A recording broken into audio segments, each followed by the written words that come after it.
Okay. I'm Jennifer Lazeski. I'm the executive director of the Wisconsin Society for Ornithology, and we are extremely pleased to welcome Hardy Kern to our mostly Wisconsin viewers. We had a number of sponsoring organizations. We are trying to do more work together as birding and conservation organizations. So we are co-hosting as the Wisconsin Society of Ornithology, which is a statewide birding and birding conservation organization that's 85 years old and works in a number of ways to educate people about birds and protect birds. Also hosting us, thankfully, so that we can have a larger audience is the Southern Wisconsin Bird Alliance, of which Brenna is one of the staff. And they work in central Wisconsin as an Audubon area.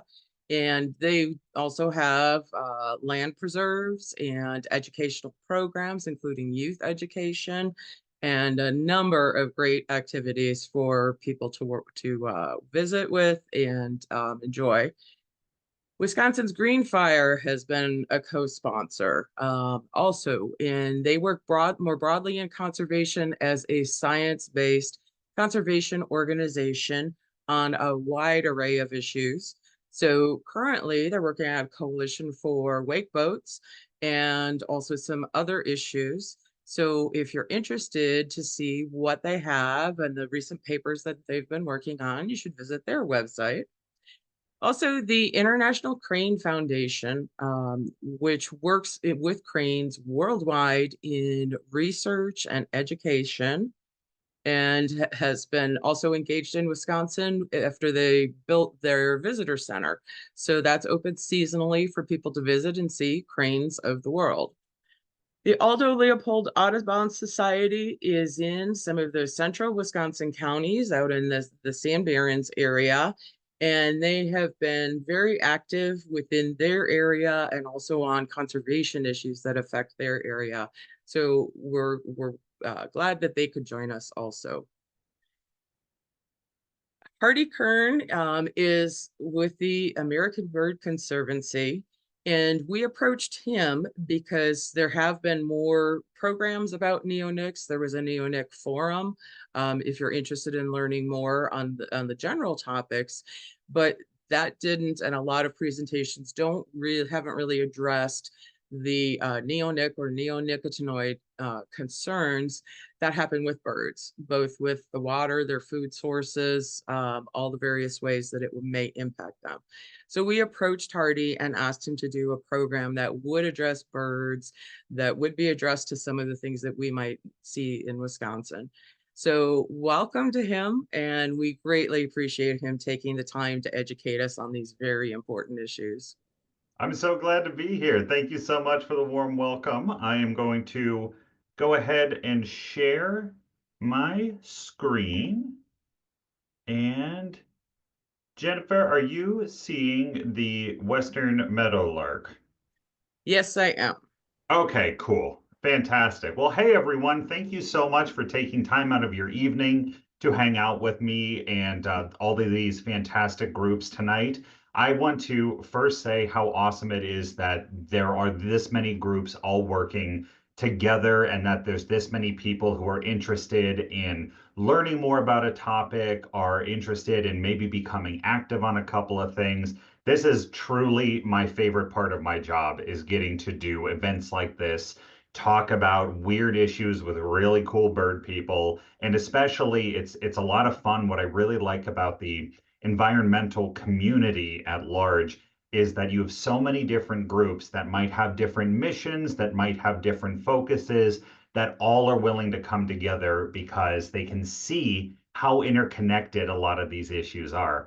I'm a birder myself. I work for American Bird Conservancy. I'm not just wearing a undershirt tonight. This is a shirt my wife got me with a bunch of different species of woodpeckers on it, so I had to wear it to represent this evening. And I think that birds are sort of a fabulous way to engage people in enjoying nature and learning about ecosystems.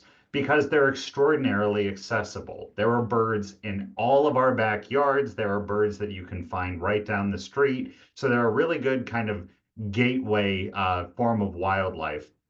But just like Jennifer was talking about, when it comes to pesticide regulations and other parts of the law, they're overlooked a lot more than other species are. And we're going to talk a little bit about why. So, I am the Director of Government Relations, which sounds way fancier than it is, for American Bird Conservancy. And I primarily focus on pesticides and how they impact birds and their habitats.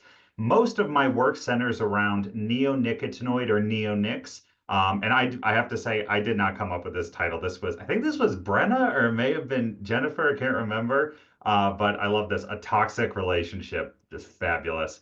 And I also would love to give a huge shout out to my good friend Ryan from International Crane Foundation, who helped also get this ball rolling, and then all the great folks at ICF, and Lacey, especially, who I've been doing a lot of work with. So, if you haven't heard of American Bird Conservancy, no problem. Just wanted to tell you a little bit about us. Our tagline is that we take bold actions for birds across the Americas. And you've probably heard of different chapters of the Audubon Society or National Audubon Society. We are a bird conservation group similar to many others. And again, what I love about the bird community is that we all are able to work together. And that's one thing that ABC really specializes in, is these different partnerships.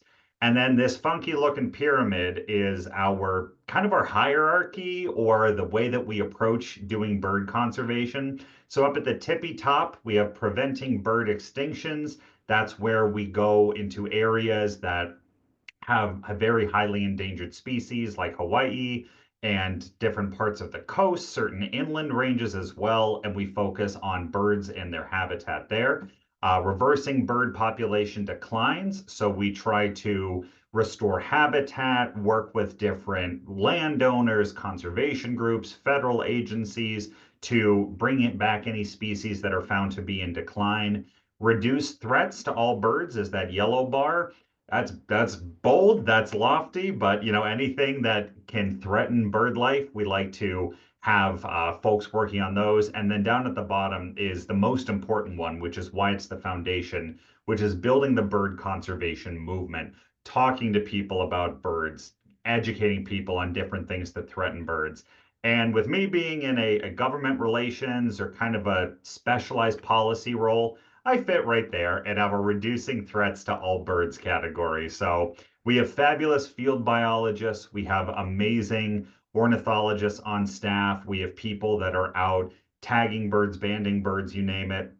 And then we have some policy wonks that work on the squishier, kind of harder to define topics of birds, or topics that threaten birds, which are pesticides, outdoor cats, window collisions. If anyone here has had the great pleasure of coming across Brian Lenz in your comings and goings, he's also on our wider team, and he fits into that category as well. And just like Jennifer was saying, birds get overlooked, and it's partially because of how they work. They're very different from a lot of other types of wildlife. This is a fantastic interactive map from the Cornell Lab of Ornithology of barn swallows. And barn swallows are a species that you can see most everywhere in the United States. And when we talk about species that are migratory, we think of them as here when it's warm and then they go away when it's cold. Or a lot of people can kind of take that they take that mindset. And even when I got this job and I'd been a birder and I started really looking into how bird migration works, it's absolutely amazing. So you can see as the color moves up and down, this is actually the pathway that barn swallows take. They'll go up all across North America, breed, so there's more of them, and then cycle down as far east as Brazil, all the way to the coast, which I think is just incredible. I want to play that one more time. And what I want you to really notice about this is that they're not in the same place all year long. When we talk a lot about addressing threats to wildlife, it's easier when a species is going to be in a known place and be at a known quantity. There's species in Florida, lizards and things like that that are only found in one specific habitat. Or if you're a moose or a caribou, we know what your migratory patterns are going to be, and we know that you need a very specific type of habitat to thrive. With birds, they go a little bit everywhere. They're constantly moving around, and that makes them really, really complex to conserve. Unfortunately, right now in North America, we are facing a decline of North American birds. We are at about 1 in 4 birds gone since 1970, or about 3 billion birds below our baseline of where we should be. Every year, there's birds born, there's birds that are naturally going to have attrition. But unfortunately, we're about 3 billion below the baseline of where we should be with bird populations. And the groups of birds that are most impacted are actually aerial insectivores. So birds that fly around trying to catch bugs out of the air. Things like barn swallows, things like flycatchers, a lot of birds that really, really depend on insects. And this is where we start getting into the overflow and the impact of pesticides. In 2023, there was a State of the Birds report done. We release them every 2 years like clockwork, and they're a really good tool to look at what species of birds or which taxa are increasing, which are decreasing, what could be causing it. And for the last few years, what's been interesting is that chemicals have been popping up as a major driver of bird decline. So the use of pesticides and how they impact birds. So we hear pesticide, we think, all right, I get that. They can be toxic, it's bad for birds. But the word pesticide itself even is a little bit complicated. So I wanted to break it down a little bit more. The federal definition of a pesticide is anything that prevents, destroys, repels, or mitigates a pest. So when we hear the word pesticide, we usually think of things that kill bugs, right? We think of sprays that are applied to agricultural fields, or we think of a can of Raid that we might grab for ants or wasps or what have you. But technically speaking, a pesticide can be an insecticide, a rodenticide, an herbicide. If you really want to get into the nitty gritty of it, citronella candles are technically pesticides. They are governed by the same federal laws that govern insecticides like neonics and herbicides like glyphosate, because they are something that repels or destroys or mitigates a pest. Now, there's of course a lot of different levels to it, but because pesticide is such a big umbrella term, a lot of the rules that are written are meant to be a one size fits all approach. And as we know, when you do that, there's a lot of things that can slip through the cracks. There's only one federal law that governs pesticides. That is the Federal Insecticide, Fungicide, and Rodenticide Act, or FIFRA. And the way that FIFRA works is very different from a lot of other laws that we think of as protecting the environment. So, for instance, the Clean Water Act says that you have to provide clean drinking water for groups of people. And if there's anything that could happen which is going to contaminate that water, you have to neutralize it. So, if you're going to be building a building, doing some sort of chemical spray, anything like that, you have to think about whether or not it's going to impact the water. With the Endangered Species Act, if a species is listed under the Endangered Species Act, it basically says you have to do everything you can to make sure that actions are not going to negatively impact that species. It is a very, very straightforward, or we wish it was a little more straightforward, but it's a pretty straightforward environmental law. With FIFRA, with pesticides, it's a cost benefit analysis. It says you have to look at all the harm that could be done by a pesticide and weigh it against all the good that could be done by a pesticide, and then use that to decide how and where you're going to use it. So rather than say, like the Clean Water Act, this is a bad action, it's going to contaminate water, we need to do everything we can to not do this action.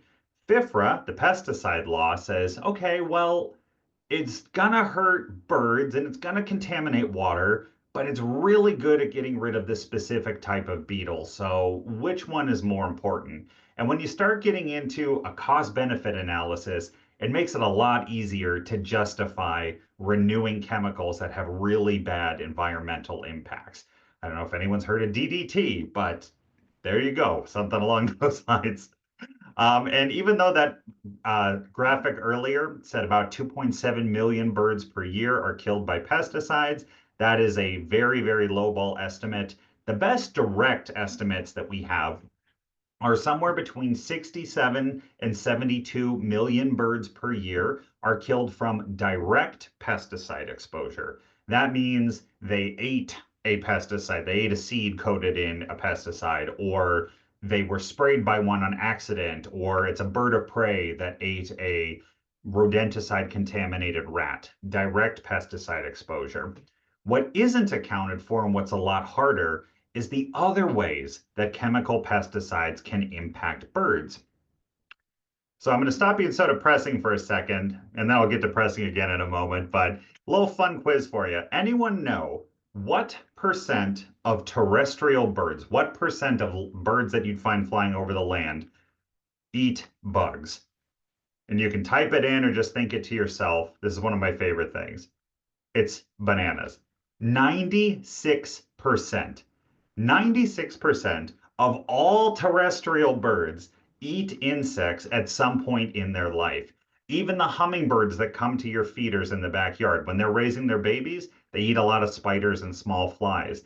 Even the nuthatches and the chickadees that are primarily eating seeds from your feeders, they are eating bugs, especially when they're rearing their babies. Other birds, such as bluebirds, like we were talking about, barn swallows, they pretty reliably almost only eat bugs. They'll supplement with some fruit and stuff here and there. But 96% of all terrestrial birds depend on insects at some point.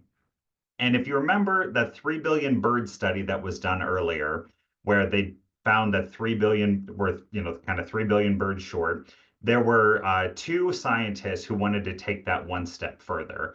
And they decided to look at that same set of data that was used to determine that all these birds are in decline and look at what they ate and if that had any sway on it. And it was Doug Tallamy, who's a master gardener and an amazing ornithologist, and Greg Shriver, who's a great environmental scientist as well. And what they found when they looked at that same data set is that for birds that are dependent on insects, birds that eat bugs, that need them to feed their babies, those were the species that are in decline. Birds that did not depend on bugs at any point. So think of your larger raptors, your seabirds, the small handful of birds that really might only eat nuts and fruits and things like that. Their populations were actually increasing. Our waterfowl is doing pretty well, other than HPAI right now. Our waterfowl on the whole is doing pretty well. Shorebirds are doing relatively well. Wetland birds, things that eat a lot of fish, are doing pretty well. But for bird species that depend on bugs, they're the ones that are seeing population declines. Now, here's another fun quiz question. How many caterpillars will one single Carolina chickadee feed its nestlings before they fledge? This blew my mind when I learned this.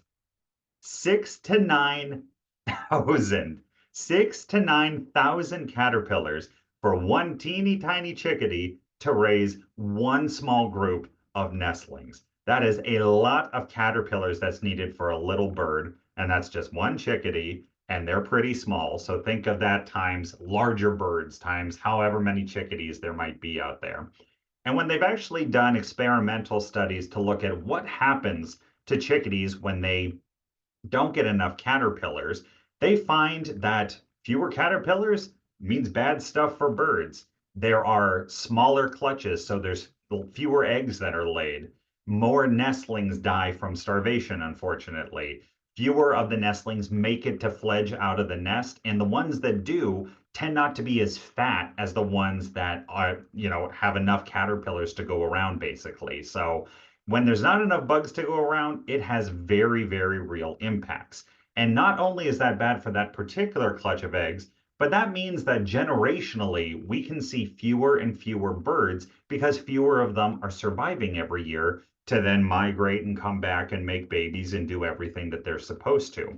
And it's not just North America where we're seeing this. This is a really interesting study that was just done 2 years ago in Europe. They looked at 50 years of data on birds and what was happening with birds and said, let's try to figure out what could be driving it. So they looked at agriculture. They looked at urbanization. So how many places were being turned into cities? What about forest cover? What about natural land cover? And what they found, as you can see in that quote there on the left, pesticides and fertilizer usage in particular were the biggest drivers of bird declines. Those were the things most consistently associated with bird declines rather. And this is kind of a confusing graphic that I have up here. This is from that paper though. And what I think is interesting is if you look at high input farm cover dynamics, the blue is increase and then the pinkish red is decrease. Look at all the decrease that touches in all these different species of birds. So there's a lot of different ways that birds can be impacted by pesticides. It can be habitat loss if there's herbicides that are drifting into other places they're not supposed to be. And also with habitat loss, it can be because there are fewer pollinating insects around. So fewer bees and butterflies and wasps and flies and beetles that would normally be out pollinating flowers and trees and helping them to reseed. There is, of course, exposure, acute exposure that can lead to lethality. So ingesting enough toxin to be fatal to a bird. Prey loss, like we've been talking about, is the big one. More chemicals means fewer bugs. Fewer bugs means fewer birds. Acute exposure that can lead to sublethality, which is the fancy way of saying you get exposed to enough chemicals where you start to feel some effects, but it's not enough to be fatal. So you might not be able to keep weight on. You might not be able to fly very far. You might have a decreased immune system so that the next time you get sick, that could lead to fatality. And then the thing that we have the biggest question mark about is what about birds that are constantly exposed to a very little bit of pesticide? And we don't know. Those studies are being done currently, but probably isn't going to be good. But that is something that we're still looking into. So like I said, quite simply, fewer bugs means less food for birds. Fewer bugs, fewer birds. When there's not enough bugs around, they have to go a little bit further away. They might turn to suboptimal diets, things that they probably shouldn't be eating as much of. They have to go further and further away from their nests to find food to eat and enough food to feed their chicks. And while they're out there foraging, spending more time out of cover, they can fall prey to natural predators like hawks and unnatural predators like cats that might be roaming around outside. So you can see we talk about pesticides, and you can imagine that eating a pesticide is bad for a bird, but there's all these other cascading things that can happen as well. And at the root of a lot of this right now in North America is a very specific chemical that we've heard a lot about. Jennifer talked about it earlier, which are called neonicotinoids, which is a really weird sounding word. And I wanted to break that down a little bit. So we hear the word neonicotinoid, it's in the news. There's a lot of states that are trying to pass bills around it. And when you break the word down, it's two different parts. Neo, which means new, and nicotinoid, which means nicotine-like. So a new type of chemical that works like nicotine inside the body. It is literally derived from nicotine, same stuff that's in tobacco. So when they were first coined, this is what they decided to call this group of chemicals: new nicotine-like substances, neonicotinoid, or neonic for short. And the way that neonics work, it sounds very complicated. Sometimes, pesticide companies especially will try to go out of their way to make things sound so complicated that just trust them, they're scientists, you'd never understand it kind of a thing. But really what they do is neonics get inside of an area in a nerve cell, and they prevent the other bodily hormones and the other bodily receptors from going where they're supposed to. So when you're moving around, if you're a bird and you're supposed to be able to flap your wings, when you want to stop flapping your wings, There's a hormone that will bind into a specific receptor, that little purple fellow right there, which is supposed to be that orange hormone, and that will tell your nerves to stop firing. It'll say, okay, we're good. We don't need to flap anymore right now. When the neonic gets in there, it parks in that space and it prevents the hormone from going where it's supposed to. In a bug, which these were designed for, it works really, really well. It parks itself in that hormone receptor and it keeps their little muscles firing to the point that they will eventually die. Unfortunately, it does the same thing in larger organisms when they're directly exposed, but in bugs, it works very, very well. So the other way you can think about this is kind of like a car that, you're trying to run in and grab something out of the grocery store real quick, or, you got to go pick your kid up from daycare. There's a spot open in front. It's the only one open, so you'll be able to run out real quick and grab it. And just as you're about to go in there, a different car comes in and parallel parks in your spot. They've taken over that place where you're supposed to be. They're blocking you from being able to do the job that you need to do. That's essentially how a neonic works. It gets in there, it prevents you from being where you need to get the work done. And in the US, there are 5 different chemicals that are registered here. You don't need to remember these, there's no test afterwards.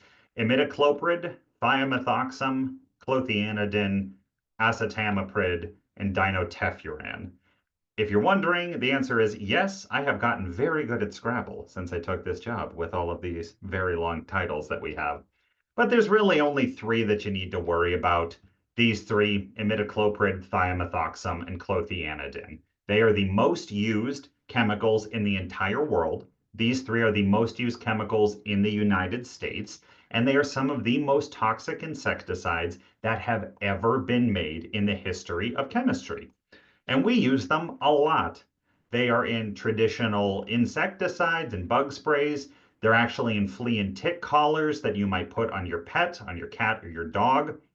We inject them into trees, not into people. This is just the best icon I could find, but we inject them into trees and roots and other things like that. And more than anything else, we put them on seeds. Pesticide-coated seeds are the #1 use of neonicotinoids in North America. They're actually the #1 use of neonics in the entire world, but in the United States, this is their biggest use. That law I was talking about earlier, pardon me, FIFRA, is the one that says if you are using a chemical, you have to test it, you have to let everybody know that you're using it, you have to make sure that it's not going to adversely harm the environment or people. FIFRA has this weird loophole that was written in a long time ago, section 152.25a, which says that if it is a pesticide applied to another substance, then it is no longer legally considered a pesticide. It is now a treated article. This was something written into federal law for, wait for it, not seeds, boat paint and lumber. It's so that if you are a lumber manufacturer and you want to treat your lumber with a chemical that keeps termites away, you don't have to worry about registering all your lumber as a pesticide. It was not intended to say we can use the most highly toxic and small amount insecticide that is available on the market right now and put it on pretty much every single kernel of corn grown in this country, and it's not considered a pesticide. When it's not considered a pesticide, that means that you don't have to tell the end user, so the farmer who's using it or the nursery grower who's might be using them, that they're on their seed. You don't have to track it, so you don't have to report when you're using it. And more importantly, you don't technically have to test for it to see how bad it is. So it's created this big loophole. And if you look at the graph down below here, when they were first introduced in the early 90s, they weren't really used that much. They were applied to a couple of crops, mostly specialty crops like vegetables and fruit, things like apples, potatoes, broccoli, and cauliflower. And their use was there for a little bit. They weren't really finding much of a market. So then they said, well, why don't we start putting them on the outside of seeds? And the idea is that they're going to be insurance. We're going to put it on the outside of a seed so that when you plant that seed in the ground, the neonic comes off because they're very water soluble. They love to travel in water. And then when that little plant seedling grows, it's going to suck up that water and put all that neonic into its leaves, into its stem, into its pollen, so that if an early season pest like an aphid or a worm comes along, they'll take a bite out of that stem, get exposed to the pesticide, and die. That's the theory. That sounds great, right? Okay, that's awesome. The idea was that we're going to start putting it on seeds so that we don't have to spray it on top anymore. We're going to cut down on all of our other chemical use. Unfortunately, that second part never happened. Not only do we put the neonics on the seeds, we also still apply them over the top and still use other insecticides. We never stop using everything else, and we now also put neonics on the seeds, which is why, as you can see in this graph, their use completely explodes. It looks like almost overnight. They go from not being used very much around 2005 to incredibly popular in 2014. Now, if you start looking around for different graphs of how much neonic is used as a seed coating in the US, everything stops after 2014. And the reason is because the contractor that the federal government used to figure out how much neonic coated seed was being used found it too difficult to figure it out because you don't have to report when you're using it. And if you're a provider, you don't have to disclose that to everybody. So they said it's impossible to track it. And we have no records for its true usage from 2015 and beyond. So fun times.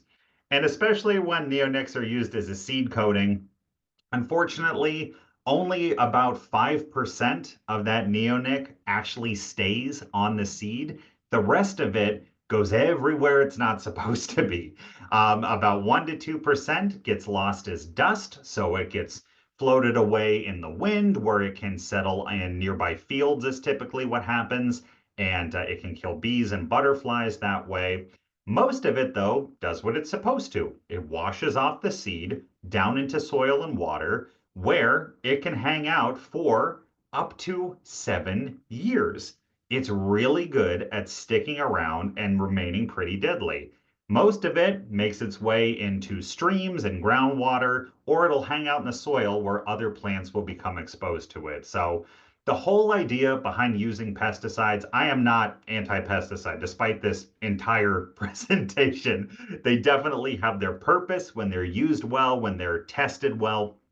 They can be wonderful tools, but pesticides are supposed to stay where they're being applied.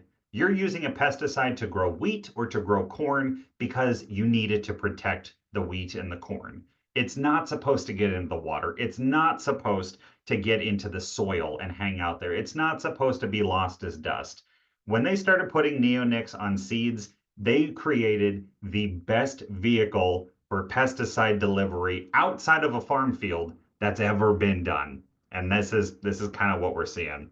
So there's one study that I really like talking about because it just illustrates the problem of using neonics as seed coating so well. And this was looking at the use of neonics on soybean seeds. So the idea is that, you want big, luscious fields of soybeans. This is the idea. And soybeans, unfortunately, they're grown in huge amounts in the US. And one of their biggest pests is an introduced species of slug. So the thought was, why don't we start using neonic-coated seeds to grow into the plant, and then when the slug comes along and starts eating our plant, it'll get killed and die, right? Well, we were using neonics as a spray already, and then we started putting them on 70% of soybeans grown in the country. So here's our neonic-coated soybean seeds. I call them danger skittles because that's kind of what they look like. And there's our slug that we want to get rid of. This is I believe it's called the gray slug. So the neonic seeds were put out on fields, and not only did they kill some of the slugs, but they started to kill the non-target bugs that were there as well, which are native beetles that are in the fields that are really, really good predators of slugs. Their favorite food is these slugs. So when there's a few slugs that get knocked out by an insecticide, and then a few slugs hanging out, but you don't repeatedly apply pesticide. You don't grow pesticide into the plant. You don't have it wash off. You don't have it dust off like it does with a seed. You have beneficial insects that are supposed to be there left behind to help you take care of your pest problem. Neonics are really good at killing bugs. They do that incredibly well, and they don't know the difference between a slug and a beetle. So in these field trials, they found that not only were some of the slugs killed, not all of them, just some of them, a lot of the beetles were killed as well. Turns out that this invasive species of slug is incredibly non-susceptible to neonics. So what happened? All the beetles were wiped out. Some of the slugs were, but then they got resistant. So the ones that were not succumbing to the neonic lived on, and they multiplied like crazy. And then after that, the soybeans died because there were so many slugs that were not being affected by the neonics because they were immune to them, and there weren't beetles around to help take care of the slug problem. So in this experiment, they did it in 5 separate agricultural fields. I got the citation down there at the bottom. They found that using an insecticide actually increased the amount of pests that were out there on the soybean field in the Midwest. It's just bonkers. And then there are a lot of impacts to birds, unfortunately, and this is a resource that we can share afterwards. So very sad, passed away bird pictures here, but with birds, again, it's the insect loss, but it's also the sublethal impacts. They've done all sorts of different studies on birds, and they found that when they are exposed to the amount of neonic that you would find out in a field, they can have life-threatening weight loss. They don't have enough fat on them to migrate. Some of them actually lose their ability to navigate. So the pesticide doesn't kill them, but not being able to find their way south might. They're not able to control their limbs like they're supposed to. The males don't produce enough sperm in order to have a successful brood, a lot of convulsions, and believe it or not, one seed coated with a neonic is enough to kill a bird. That's all it takes. And also, they're so toxic. One single seed has enough neonic on it to kill 80,000 bees. 80,000 bees. That's how toxic these chemicals can be. And in Wisconsin, y'all have a really interesting thing going on right now with cranes. I'm sure I don't need to tell you a lot about this, but cranes and chemicals have taken up a lot of my time. I know they do the Ann's and Ryan's at ICF as well, and pretty much everyone in Wisconsin at the moment. A lot of news at the moment in the last few years, a lot of studies that have been happening about how cranes might be impacted by pesticides, how they're crop pests, how they need to be dealt with. And, if we're going to have wildlife and grow crops, there's going to be some concessions that need to be made. That's very, very normal. That's understandable even. But the problem is the way that federal law says that we need to look at cranes doesn't do a very good job of it. When they test these chemicals in laboratories, they almost always test them on ducks and quails. Those are just the species that they use, captive reared ducks and quails as test subjects. And then they basically have a mathematical formula. And they say, okay, a quail is X amount times smaller than a crane, and it's X amount times bigger than a nuthatch. So then we're going to scale it up for a crane and scale it down for a nuthatch. A crane's digestive system works very differently from a duck's, works differently from a quail's, works differently from a nuthatch. And also, cranes in the wild, which, we all know, we've probably seen before, they eat a lot of different stuff. They don't eat trees, they eat roots, and this is the closest I could get to a root, so I'm not saying cranes eat trees. But they eat rodents, seeds, they do eat crop seeds and some crops when they're left over, a lot of bugs, a lot of invertebrates. When they're doing federal assessments of how a crane might be impacted, they only look at 2 things in the diet, which are bugs and seed. Is there a chance that a crane could eat a bug that has a neonic on it or another chemical? Is there a chance that they could eat enough seed in order to be fatal to them? And the answer that they come back with every single time is no, because they eat all this other stuff. Well, only 20% of their diet is made up of seeds, so they wouldn't have enough poison on those seeds in order to affect them. Or, well, they would have to eat a lot of bugs that were coated in a chemical in order to be exposed to that chemical. So it's really unlikely. But what they're not accounting for is the fact that if the chemical is also killing bugs, there's going to be fewer bugs for them to eat. If a crane comes upon a freshly sown cornfield, they're not going to say, okay, well, I've eaten 20% of my daily diet at this cornfield. Now I'm going to go off and get some roots and some frogs and some mice as well. They're going to sit there and gorge themselves. They're going to do what birds do best, which is take advantage of a good situation. And so their exposure can be much higher than is originally thought. And I don't want to go fully into the crane thing in Wisconsin, other than to say there's some really interesting solutions with actually different seed coatings that can repel cranes because they're just kind of gross tasting to them that are being deployed or potentially deployed. There's some really interesting work being done. But I love this example because it talks about how complex these chemical interactions can be. How if you are testing out a new herbicide and trying to figure out how that impacts cranes, you might say, well, it's not toxic to quails, and we only tested it on quails, so it's not going to be toxic to a crane. But what if it is toxic to a lot of native species of plant that will then take out the seeds that the cranes need to survive on at certain times of the year? Cranes are marshland birds. What if they eat a lot of aquatic bugs or frogs or fish, depending on the species that they are? How are those species impacted? The government does not have the ability to fully look into those. And that's where states and groups like ours and groups like yours can come in and kind of provide them with that expert testimony. And that's exactly what's been happening more recently. I know we're here to talk about neonics, but I do want to briefly touch on herbicides as well, just because it's another commonly used type of chemical. It's something that we've all probably used. I'm on the board of my local Audubon society here, and we use chemicals when we're managing some of our land to restore it to native habitat. So there has been work done about how herbicides impact birds. And again, this gets back to it's not as straightforward as we want it to be. Government regulations work really well when it goes X causes Y leads to Z. But when it's X can be exacerbated by Y, and then there's A, B, and C, and a smiley face, and Q's driving by in a car sometimes, then maybe it's Z in this occasion. It gets really, really difficult. So here's some studies that have been done on how herbicides might impact birds, and I go from least complex to most complex. There was a study done looking at how the use of conventional herbicides in farmland and in backyards can lead to less habitat for birds, which then leads to less breeding. They don't have places to build a nest or to hang out or gather enough food. They're not going to have as many birds that year.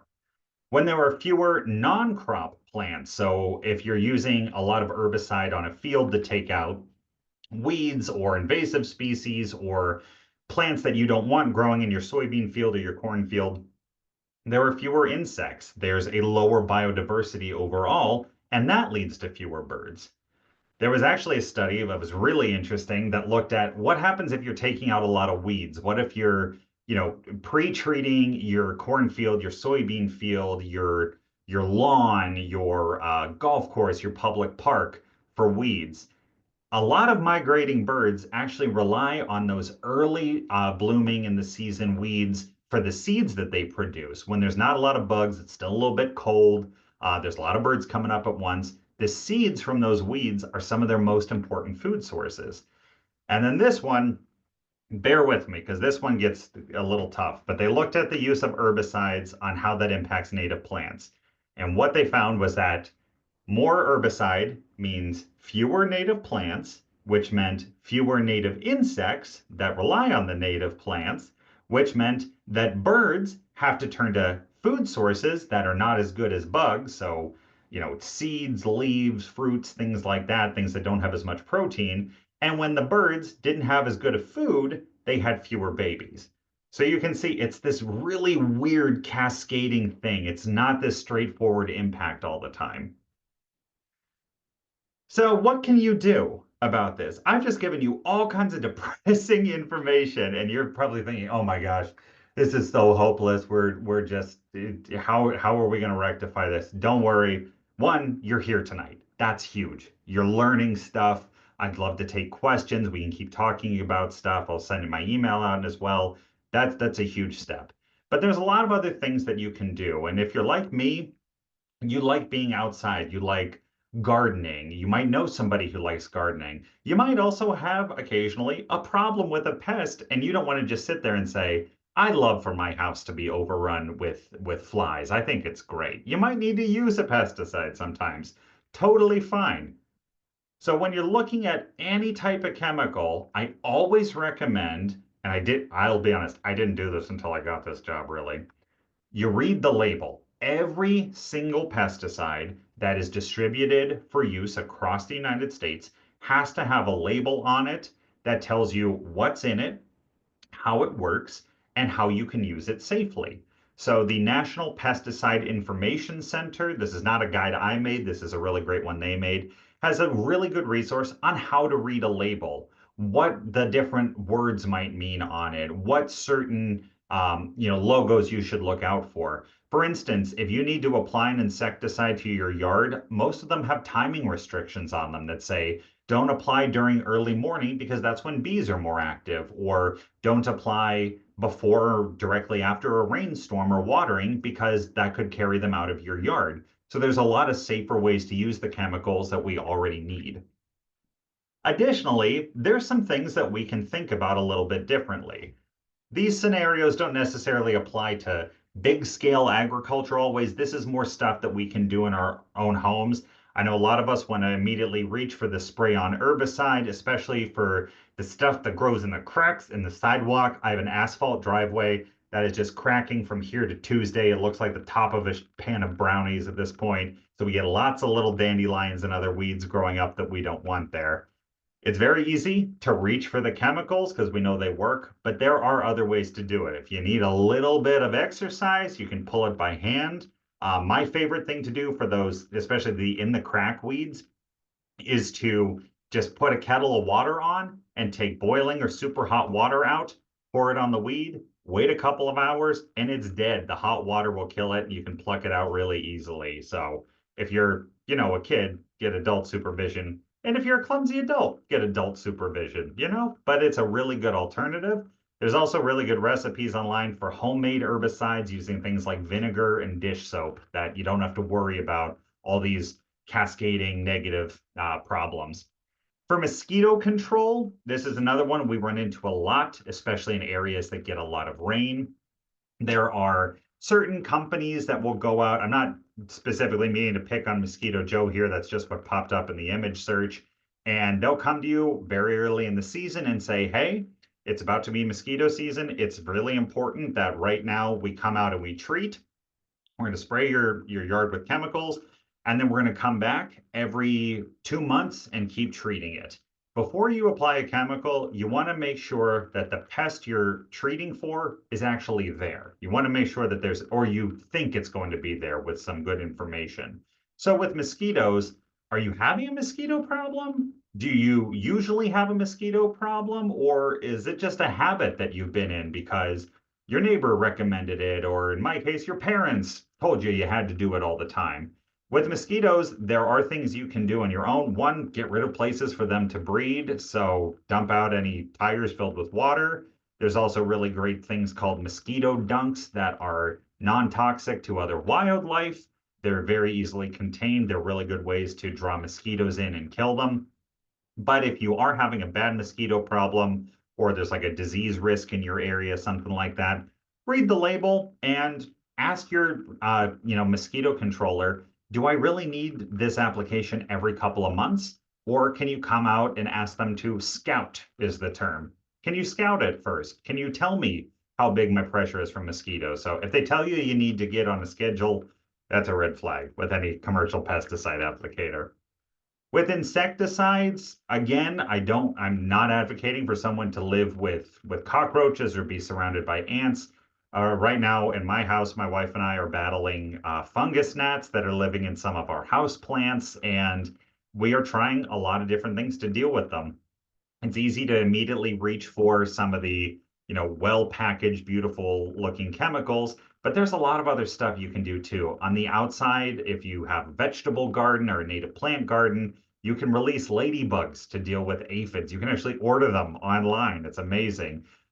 You can try non-native species of plants that have really good properties, such as French marigolds. I use those to keep root pests away from my tomatoes. So they're not a native plant, but they have properties that protect my tomatoes from rootworms every year, which is awesome. And there's diatomaceous earth, different plant extracts, neem oil that you can use. No matter what you choose, always make sure that you're reading the label. And then I also just wanted to go on a kind of a wrap up of things that you can do at home. Assess your current practices. Why am I using this chemical, or am I doing this just because it's a routine? Number two, get off a schedule. If you always apply the first of the month, ask yourself why. Do you need to, or is it just because it's been a habit? Look at alternatives to different things that you can use. Plant native as often as you can. Native plants are designed for your climate. They are designed for the bugs that are supposed to be there. The wildlife in your area is looking for them. It is a great way for a lot lower maintenance. They're more water efficient. They're more, nutritionally efficient. They're awesome. And if you can, get involved politically. There are a lot of different ways to connect with legislators. And I'm not saying you need to run for office. I mean, you can if you want, go for it. That'd be awesome. But you can reach out to your city councilor, reach out to your assembly person. You can reach out to your federal representatives, to your governor, and just tell them, hey, this is something I'm very concerned about. This is something I would love for you to take action on. And we have different ways to do that on ABC's website. I know different groups in Wisconsin do this as well. And I'm very happy to help you come up with language or figure out how to talk to somebody about it. But the thing with talking to government, I do it for a living, that most people don't realize is it only takes 3 phone calls to a state level office for something to be considered a major issue. There's been studies done on it. If they hear from 3 different constituents on the phone saying, this is something I care about, your representatives are going to pay attention. That's their job. So your voice really does matter. I also want to plug this awesome program we have at ABC. My friend Brian Lenz and Joanna Eccles are on top of this. This is something that I believe was actually started in Wisconsin, which is incredible, which is our Bird City Network. You can get your town or your city or your township certified as a bird city, which means that you are taking steps to be a better habitat for birds. And we have this awesome website, birdcity.org. Our experts, Brian and Joanna, can walk you through some of this as well. So definitely check that out. Like I said, Wisconsin is actually the country leader in bird cities. You had, I believe, the first one, and you still do some of the most amazing work. So check it out. It's really cool. And then I wanted to end with a little bit about what I did in my own backyard. So I promise I also try to walk the walk. And I like to show these pictures. My Kia Sorento features very heavily in them. I live in Columbus, Ohio, so just a bit further south than most of y'all. And this is what I've been able to do in my own backyard. So I still plant vegetables. So this is on the top left, my tomatoes and cucumbers that we had coming in. I've also interspersed that with milkweed, and I have a bee house up above it, and I have marigolds planted in there. Different things to attract pollinating insects, to attract in beneficial insects that are going to prey on all the stuff that wants to eat my vegetables. And I actually have not had to apply any conventional insecticide or biological pest control to my vegetable garden in 3 years because of it.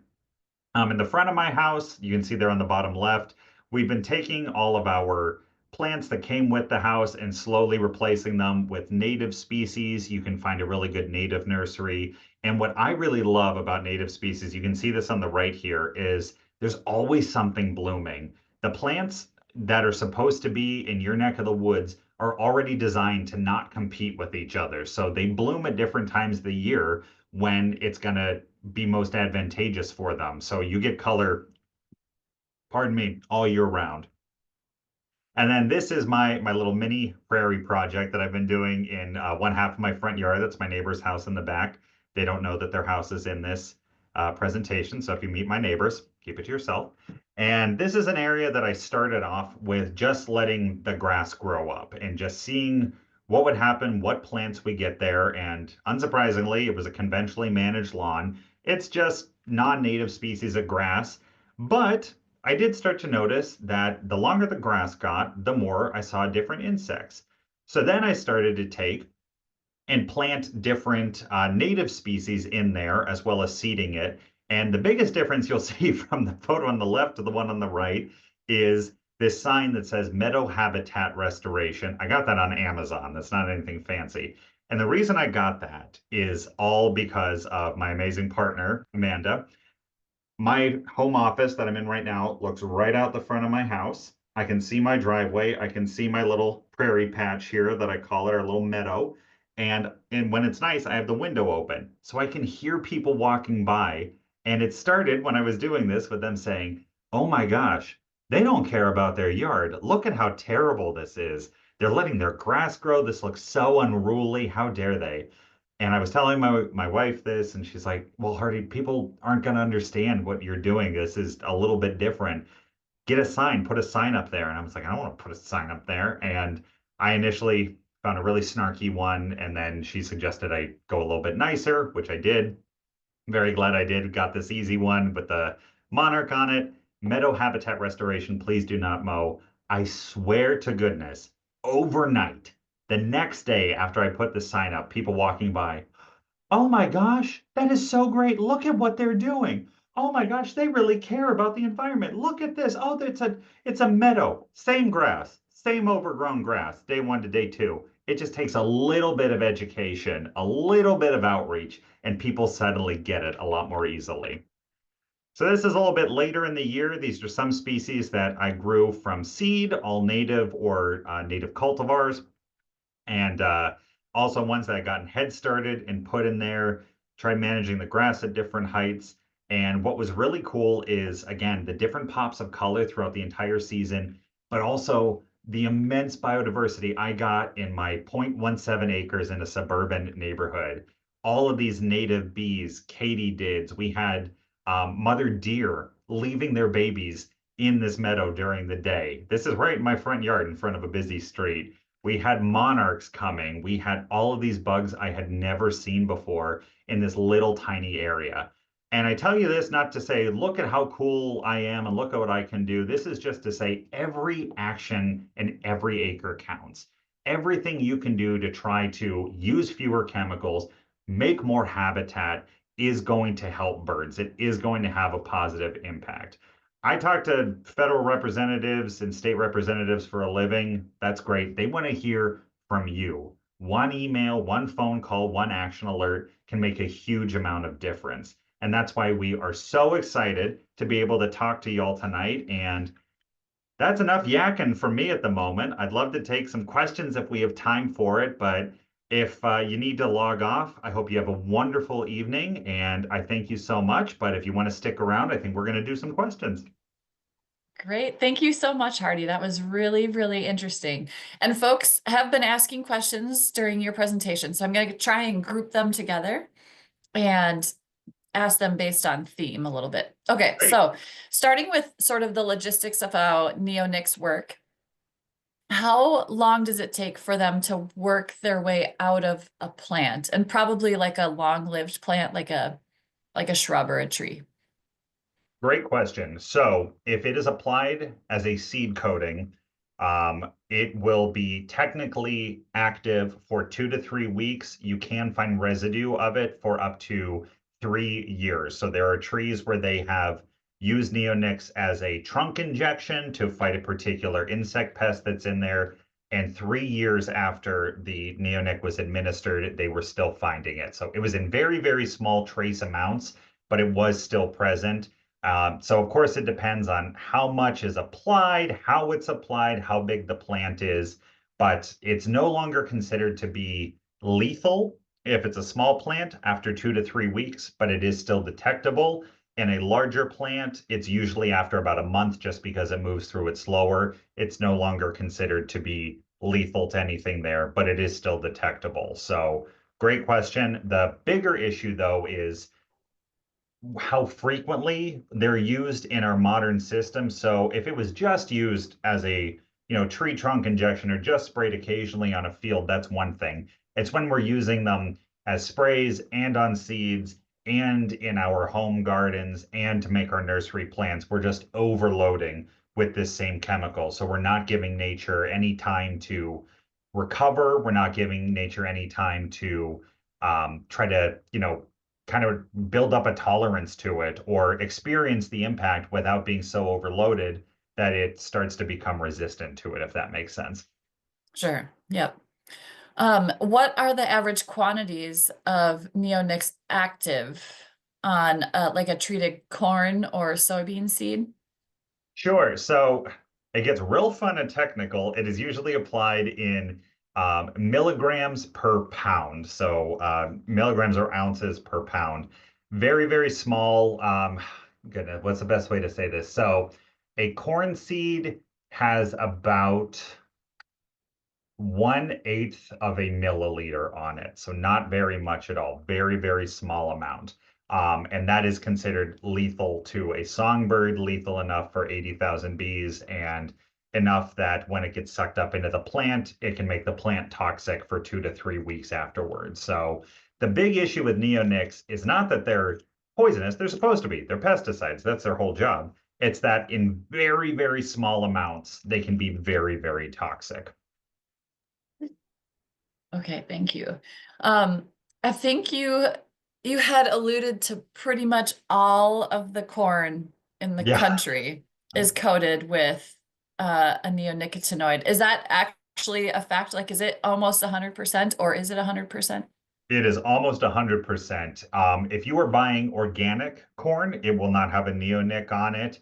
If you are, if there's a farmer's market where you can talk to them directly about their supply chain, they can probably tell you more that they might not have it. But most of the corn grown in the United States and most of the soybeans as well are not grown for human consumption. It's not for the corn that you're going to buy at the grocery store. Most of it is for livestock feed or for fertilizers and other chemical applications. So we grow corn to fertilize other stuff. We grow corn to feed to cattle and chickens and pigs and things like that. Most of that corn is, or rather, that corn is the vast majority of what's grown in the United States. And pretty much all of that has neonics on it. And with that weird loophole in federal law, I'm not at all blaming the farmers here. What's weird is that there's been surveys done where if you ask a grower, what chemicals do you spray on your fields? They can tell you down to the liter, down to the exact amount of every herbicide, fungicide, every insecticide that they spray or that they kind of will flood the soil with from time to time when they're supposed to. If you ask them what pesticides are on your seeds, they don't know. They can name one or two of them, but there can be as many as 9 different ones on a single crop seed that's going in. And it's not because they're ignorant. It's not because they're bad. It's not because they don't like the environment. It's because they are going to trusted sources like seed dealers or farm co-ops where they're saying, "Hey, get this special coating. It'll help in case you have aphids early in the season." They say, "Well, I don't want to deal with aphids." So they put it on. Most of the time, the aphids aren't there, or when they are there, they're not killed off by the neonic. So we're applying these to seeds without getting any of the benefit from it and all of the harm that it can cause as well. So to answer the original question, it is somewhere between 95 and 99% of corn grown in the US has a neo or comes from a neonic coated seed. For soybeans, it's somewhere between 55 and 70%. For wheat, it's somewhere around 50. And then there's a ton of other crops where it's between 20 and 50%. Wow, that's incredible. So I think so someone asked if the growers knew how much of the neonicotinoid was actually being washed off or Yeah, dusted off. Do you think that would be a convincing argument to change the practice? Or is that so based on what you're saying, I gather that that's probably not common knowledge with exactly. growers. Is that right? Yeah, most of them, when you start talking to them, growers are amazing stewards of their land. They care so much about what they grow. They care so much about being good neighbors. Most of them, not 100% of them, but most of them do. And when you give them this information, a lot of them want to do different. A lot of them want to, not have that risk. The better argument, though, that we've seen, because there are a good handful of states that have banned, or not banned, but are starting to ban neonics as seed coatings. The best argument in that way is going to a grower and saying, "Are you paying for this chemical that isn't really doing anything to benefit you, that isn't doing anything to control the pest?" In Quebec, Canada, one of the provinces of Canada, they started a program where before you used a neonic as a seed coating, you had to get a written prescription from an agronomist. You had to get a written order from someone who's an expert in crops that says, hey, based on what you're growing, where you're growing it, and the pests that we know are here, I think a neonic seed coating would be good for you, so you should pay for it. Rather than just banning the chemicals, they said you need to fully understand why you're using it and make sure that it's the right tool for you. Quebec instituted this. In 1 year, they went from 97% of their corn being grown with neonic seeds to 2% in 1 year. They went from 97% to 2% in this huge Canadian province that has a pretty similar climate to Wisconsin and Minnesota and New York, where there is a lot of corn that's grown. So talking to growers and letting them know about the dust off and the environmental impacts, that needs to happen. That's a great way to get communities activated. But when you're talking to a lot of farmers, it's really more about, is this benefiting you? Is this worth the cost to you? And neonics as seed coatings are incredibly inefficient. They have almost no benefit in most cases, and they are more expensive for the growers. So when you flip it and say, well, you should only buy it if you need it, then all of a sudden the use drops off pretty much overnight. So we've seen that be a much more convincing argument. With other plants, like ornamental plants or backyard applications, there's a handful of states, Wisconsin hasn't done it yet, where they've made neonicotinoids what's called restricted use pesticides. And that means that you and I can't go to the hardware store and buy it. You have to be a licensed pesticide applicator, someone who works for a pest control or a landscaping company who's done a test, who has a license in it, before you can use a neonic. When that's happened, we haven't seen, huge amounts of uh, pests breaking out. We haven't seen towns overrun with mites and beetles and worms and things like that. We've seen neonic use go way, way, way down in urban and suburban areas without pests going way, way, way up. So we're finding that there are different solutions to this problem. So the argument of it's bad for the environment works really well for most people that are not farmers. The argument of you're paying for this, it's not really helping you, and it's really toxic. So why are you doing this? That works really well with farmers. And I'm now realizing, I don't think I said that in my presentation. When they're used as a seed coating, they are not economically beneficial in soybeans. They are not economically beneficial in most cases of corn, and they are not economically beneficial in most cases of wheat production. Those are the only crops that have been studied. So Okay, great. There are so many great questions in the chat, and I hope we can get to all of them, though I suspect we might have a couple lingering ones that maybe we can address in a follow-up email, Hardy. sure. But so let's see. So someone asked, when cattle eat corn with neonicotinoids, does that transfer into the meat that humans then eat?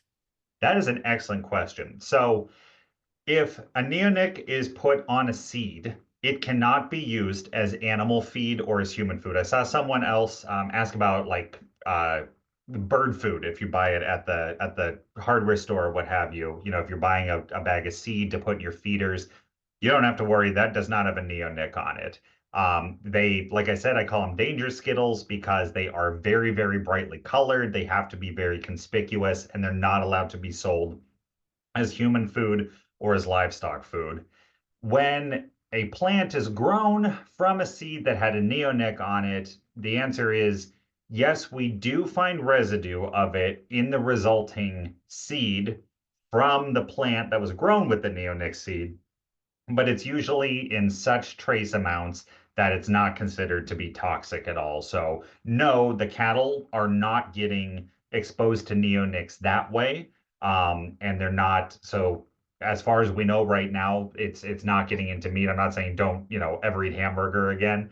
But that is an interesting question to ask. There have been other things looked at where they've tested white-tailed deer that were harvested from the wild in Minnesota, North Dakota, and South Dakota, and found that all the deer did come back positive for elevated levels of neonics.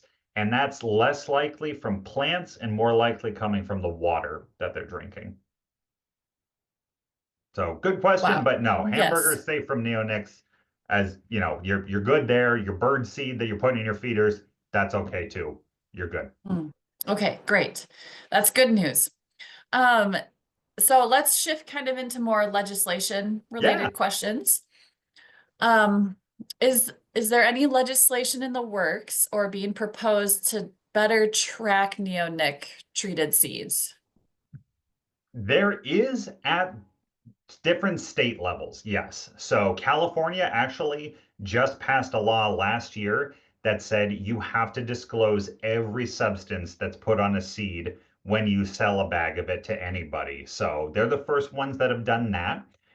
New York and Vermont have both passed bills that say starting in 2029, you can't plant corn, soy, or wheat that has any neonics on it. And they also ban neonics for use on golf courses, lawns, and for ornamental plant production.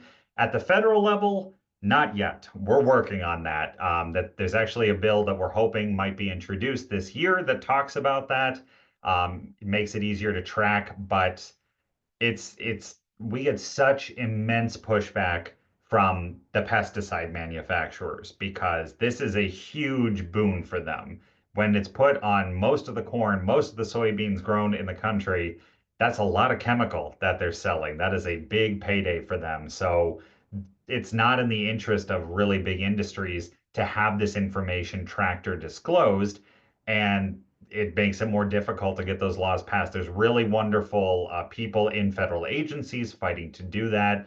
We are actually in the fifth round of a lawsuit asking for exactly that to happen with the EPA. And the federal EPA keeps saying, no, we're not going to do that. We don't need to. And we are now on our third appeal of that same lawsuit that was started in, gosh, 2012, I think. So we're working on it, but not yet. We'd love to see that legislation. Call your representatives and tell them that you'd love to see that legislation. I'll help you with the language. Beautiful. That's a great segue because the next questions have to do with is an email as good as a phone call? And if you had like 3 bullet points you want people to focus on, what would they be? Excellent questions. Phone call is if you're able to do it, if you're comfortable doing it, that is the most impactful for low investment that you can get. Personalized email is going to be a very close second to that. Email is great as well. It's nice because they can look at the information, and then doing action alerts is really good too. So if you get something from an organization, if you're an ABC member, you get them from me, where it says, click here to tell your senator, to tell your congressperson X, Y, and Z. Those can be really, really impactful as well. Those are great for showing the amount of people that are interested in a particular issue. So all are effective in different ways. Phone call is kind of the best if you're able to do it. I do this kind of work all across the country. There's some states where the people want to have a conversation with you. And there's some states where you call and you say, hi, I'd like to talk to you. And they're like, okay, what's the bill? You like it or you don't like it? Thank you. And that's it. It can be very, very low pressure sometimes. And as to the 3 bullet points, what I would say is that neonics are overused and highly toxic in small amounts. Neonics can be used safely in very, very specific situations, but in their current use, they are bad for the environment, they are bad for ecosystems, and they're really bad for birds. And then the third one is the federal government is not doing enough about this, so now it is up to our states to step in and do it if they can. Okay, great. And maybe in our follow-up email to everyone, we can include those 3 Yeah, bullet points that folks can refer to as they call totally. or email their legislators. Yeah. Um, okay. I think there's a couple questions that relate to nursery use. Are neonicotinoids used on forbs and nurseries? Forbs, And I'm not yeah, sure go ahead. about. It's always helpful to talk to the nursery staff if you can to find out or look at the specific plant that you're looking at. It can depend on was it grown in a regional facility or a large production facility. My recommendation is usually try to go to the smaller neighborhood stores, the mom and pop shop type places, the independent places because if they're not producing them themselves, they usually know their supply chain a whole heck of a lot better. So it's easier to find that information out. Um, so yeah, Forbes, I'm not 100% sure, but a lot of the more tropically fun, pretty flowers that we get usually are grown with a neonic. Okay, and then I think our final question for tonight is, are neonics used on potatoes? And if so, how are they applied? They are used on potatoes. This is an interesting one. So, when a potato is grown, y'all might already know this, but I've learned so much about agriculture in this job. It's bananas. It's been so much fun. I've learned about bananas in this job. So, the way the potatoes are grown is not from a seed usually. It is from taking a small piece of potato that you cut off of the adult tuber and planting that in the ground. And after it gets exposed to water and the right amount of light and soil conditions, it starts to grow roots. Anyone who's forgotten a potato in the back of their pantry or on top of their fridge has seen this happen in real time.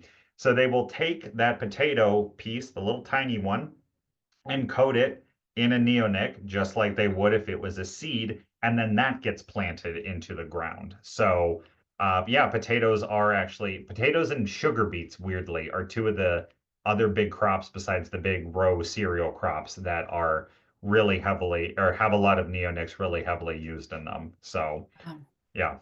okay, wonderful. Well, lots of thank yous and praise in the comments box. Oh, We thank you have all. recorded this presentation and we'll share a link to it. We'll put it on our website as well as on YouTube so that folks can access it and share it with Great. their communities and their neighbors and friends. So, Hardy, thank you so much. Thank you to all of the hosting organizations tonight and for all of you for attending. It's been really wonderful to have this conversation tonight. So thank you all very much. Thanks, everyone. Appreciate it.